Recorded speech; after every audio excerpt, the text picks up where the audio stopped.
The Three Musketeers by Alexandre Dumas. Chapter 29. Hunting for the Equipments.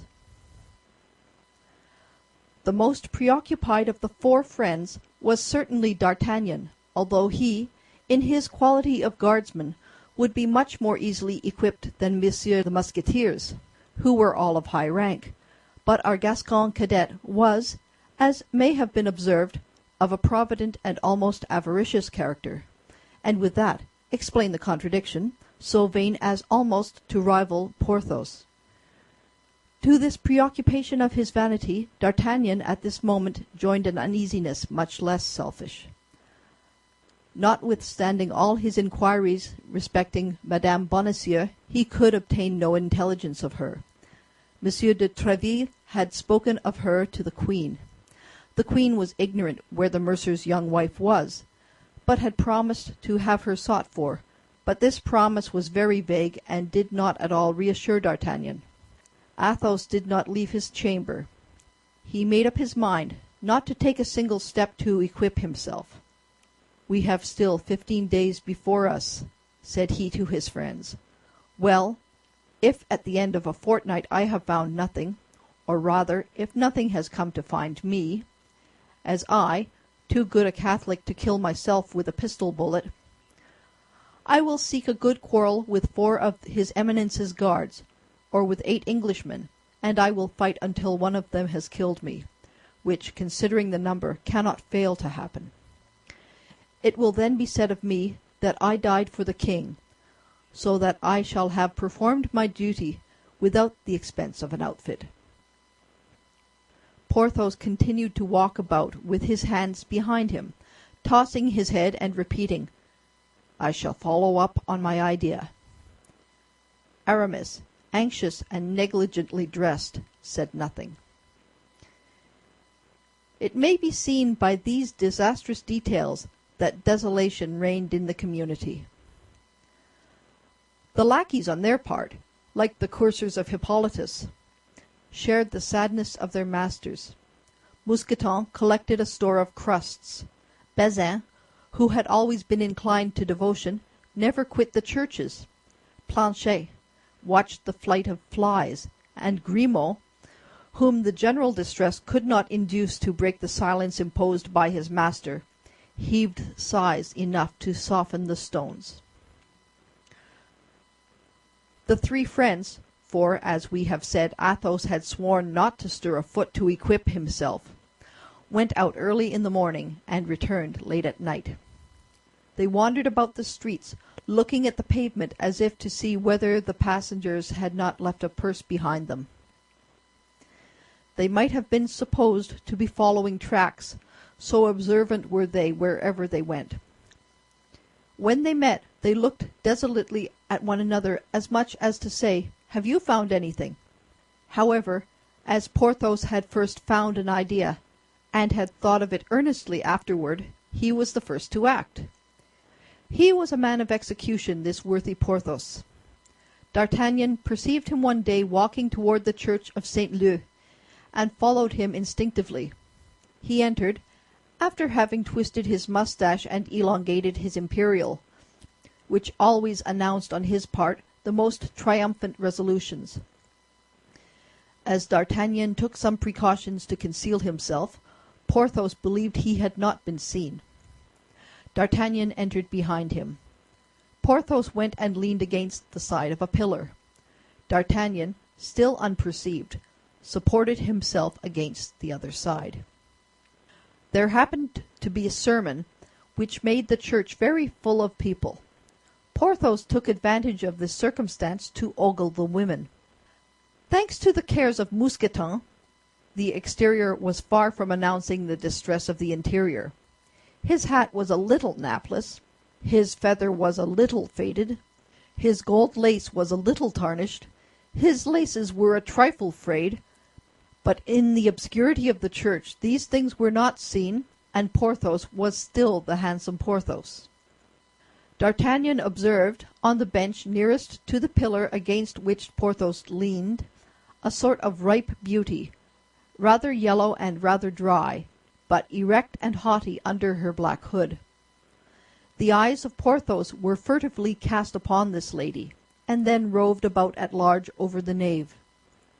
On her side, the lady, who from time to time blushed, darted with the rapidity of lightning a glance toward the inconstant Porthos, and then immediately the eyes of Porthos wandered anxiously. It was plain that this mode of proceeding piqued the lady in the black hood, for she bit her lips till they bled, scratched the end of her nose, and could not sit still in her seat.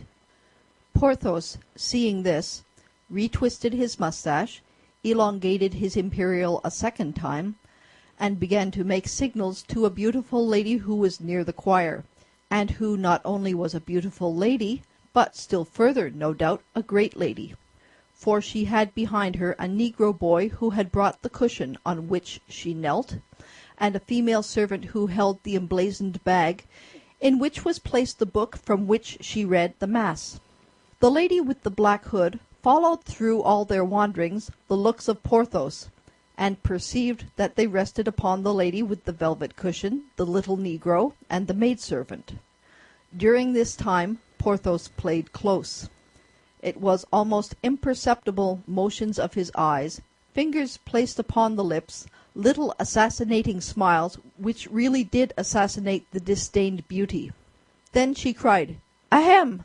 under cover of the mea culpa, striking her breast so vigorously that everybody, even the lady with the red cushion, turned round toward her.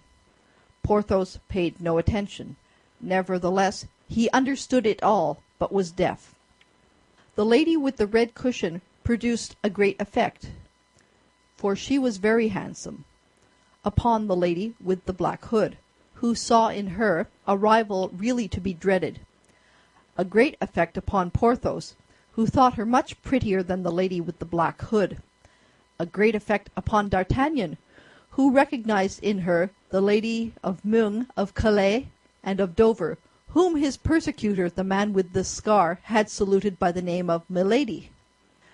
D'Artagnan, without losing sight of the lady of the red cushion, continued to watch the proceedings of Porthos, which amused him greatly. He guessed that the lady of the black hood was the procurator's wife of the Rue aux Ours, which was the more probable from the church of St. Leu being not far from that locality. He guessed, likewise, by induction, that Porthos was taking his revenge for the defeat of Chantilly, when the procurator's wife had proved so refractory with respect to her purse. Amid all this, D'Artagnan remarked also that not one countenance responded to the gallantries of Porthos. There were only chimeras and illusions, but for real love, for true jealousy, is there any reality except illusions and chimeras? The sermon over, the procurator's wife advanced toward the holy font. Porthos went before her, and, instead of a finger, dipped his whole hand in. The procurator's wife smiled, thinking that it was for her Porthos had put himself to this trouble. But she was cruelly and promptly undeceived. When she was only about 3 steps from him, he turned his head round, fixing his eyes steadfastly upon the lady with the red cushion, who had risen and was approaching, followed by her black boy and her woman. When the lady of the red cushion came close to Porthos, Porthos drew his dripping hand from the font. The fair worshipper touched the great hand of Porthos with her delicate fingers, smiled, made the sign of the cross, and left the church. This was too much for the procurator's wife. She doubted not there was an intrigue between this lady and Porthos. If she had been a great lady, she would have fainted. But as she was only a procurator's wife, she contented herself saying to the Musketeer, with concentrated fury, "Eh, Monsieur Porthos, you don't offer me any holy water?" Porthos, at the sound of that voice, started like a man awakened from a sleep of 100 years. "Madame," cried he, "is that you? How is your husband, our dear Monsieur Coquenard? Is he still as stingy as ever? Where can my eyes have been not to have seen you during the 2 hours of the sermon?" "I was within 2 paces of you, monsieur," replied the procurator's wife, "but you did not perceive me, because you had no eyes but for the pretty lady to whom you just now gave the holy water." Porthos pretended to be confused. "Ah," said he, "you have remarked? I must have been blind not to have seen." "Yes," said Porthos, "that is a duchess of my acquaintance, whom I have great trouble to meet on account of the jealousy of her husband, and who sent me word that she should come to-day to this poor church, buried in this vile quarter, solely for the sake of seeing me."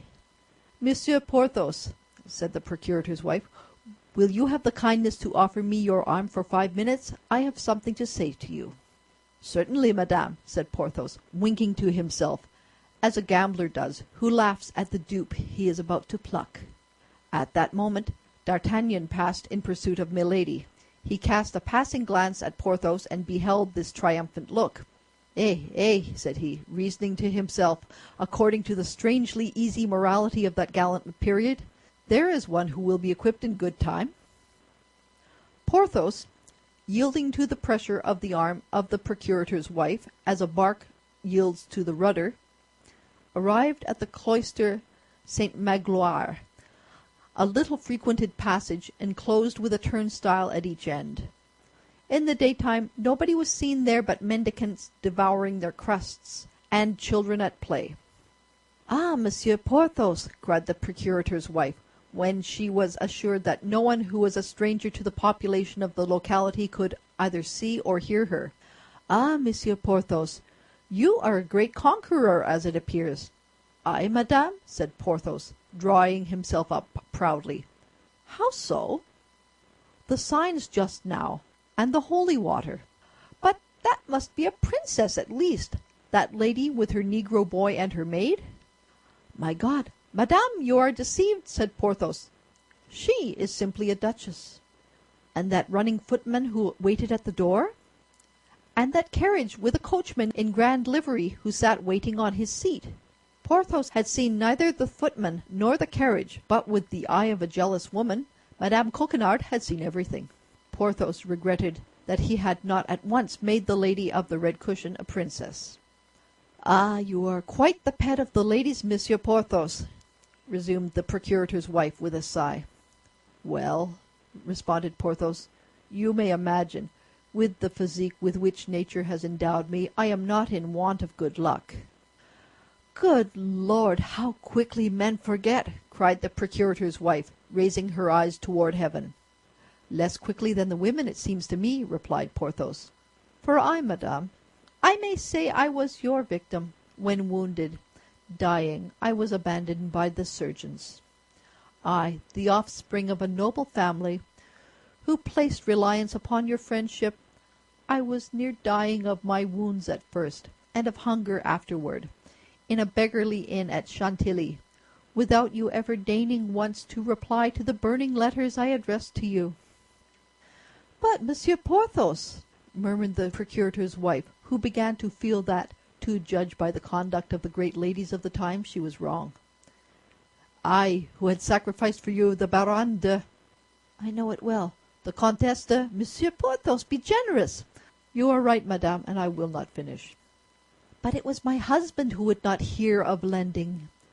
"Madame Coquenard," said Porthos, "remember the first letter you wrote me, and which I preserve engraved in my memory." The procurator's wife uttered a groan. "Besides," said she, "the sum you required me to borrow was rather large."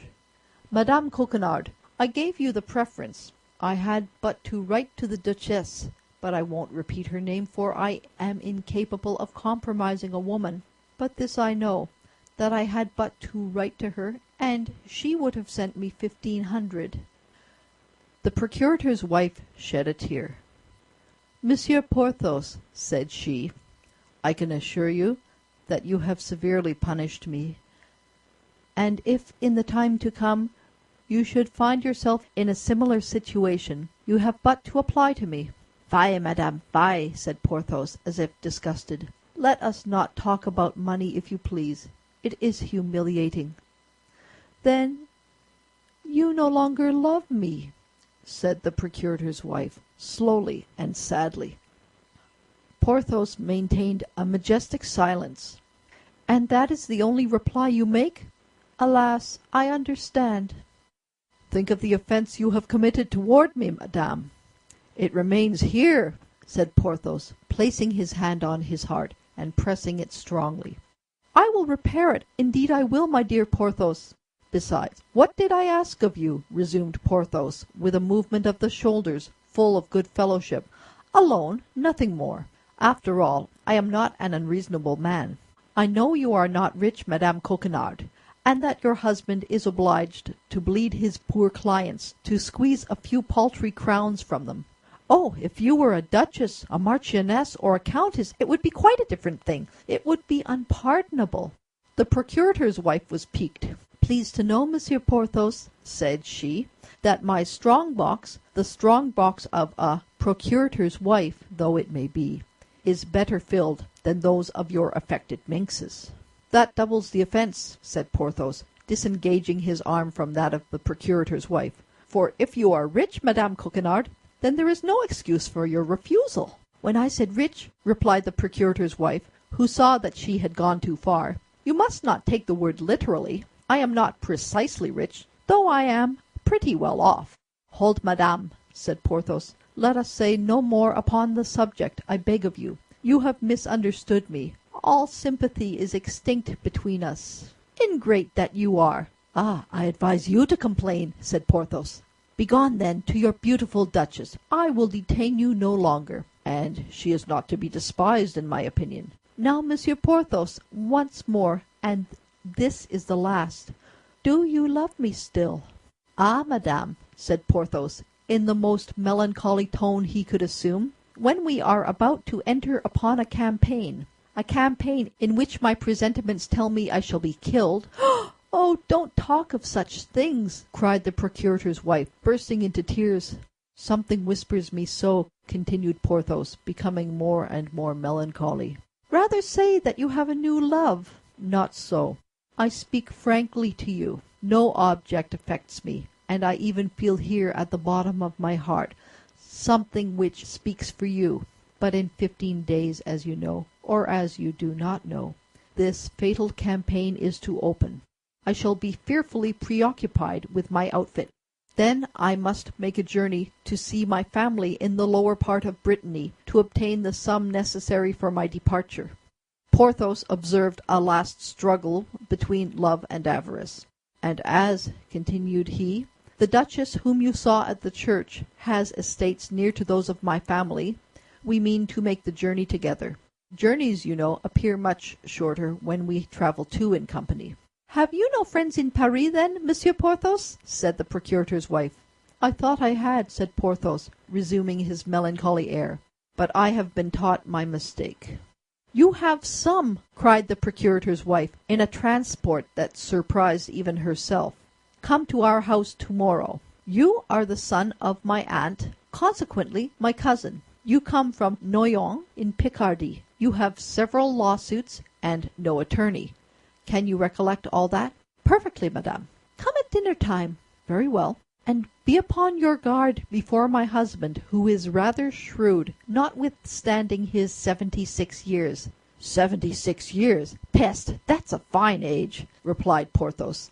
A great age, you mean, Monsieur Porthos. Yes, the poor man may be expected to leave me a widow any hour, continued she, throwing a significant glance at Porthos. Fortunately, by our marriage contract, the survivor takes everything. All? Yes, all.